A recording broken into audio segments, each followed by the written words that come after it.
Everyone, good morning সকলকে। আজকের ভিডিওটাতে নতুন মানুষ দেখতে পাচ্ছ না, এটা হচ্ছে আমার মাম্মাম। তো মাম্মাম আমাকে ওই তালশাঁস এনেছিল, তো সেটাই ছাড়িয়ে দিচ্ছিল। কারণ আমার তালশাঁস ছাড়াতে ভীষণ, এটা কি তালশাঁস বলে না কি বলে আমি জানি না। তো যাই হোক, এটা ছাড়াচ্ছিল, এটা ছাড়াতে আমার ভীষণ বিরক্ত লাগে। আর এখানে সবজি রাখা ছিল, কেটে রান্না হবে। আর আমি এদিকে স্নান টান করে শাড়ি পরে সিঁদুরের কৌটোটা আর খুলতে পারছিলাম না। তো মাম্মামকে ডেকেছিলাম, মাম্মাম বললো তুই পারছিস না, আমি পারবো। দেন তারপরে দেখলাম যে নিজেই পেরে গেছি। তো এবার বলি যে কেন আমি শাড়ি পরেছি। কারণ আমি বাড়িতে সাধারণত শাড়িও পরি না, সাজগোজও করি না, কিছুই করি না। তো আজকে করার কারণ হচ্ছে আজ আমার 5 মান্থের লাস্ট উইক। তো আমার 5 মাসের কিছু নিয়ম রয়েছে যেগুলো করবে মাম্মাম, সেই কারণেই আমাকে শাড়ি পরতে বলেছিল। শাড়িটাও মাম্মামই এনেছে। আর আলতা পরতে বলেছিল, আলতা সিঁদুর শাড়ি এসব পরতে বলেছিল। তো আমি সেগুলো পরেই সমস্ত কিছু রেডি হয়ে গেছি।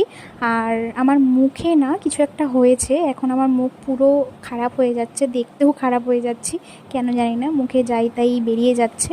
দেন তারপরে 5 মাসে এইটা কিছু একটা রিচুয়াল ছিল, যেটা আমাকে অনেকটা করে দিয়েছিল, বাট আমি তুলে দিয়েছি কারণ আমি অত খেতে পারবো না। তো আমাকে ওটা ঠাকুর ঘরে পুজো করে আমাকে কিছু দিল, দিয়ে তারপরে এটা খেতে দিয়েছিল। ঠাকুর ঘরে বসেই আমি খেয়েছি এটা। তো কী নিয়ম ছিল আমি জানি না, কেউ জেনে থাকলে অবশ্যই বলো। আর দেন তারপরে বিকেলবেলা মামা আমাকে বললো যে তুই আঙট পরিস না কেন।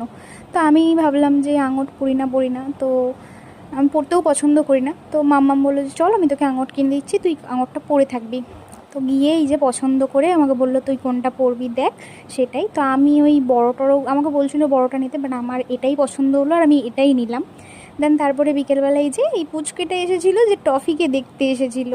এই পুচকে দুটো, আরও কয়েকটা পুচকে পুচকে বাচ্চা আসে যারা রোজ আসে, আর এই দুটো হচ্ছে যমজ।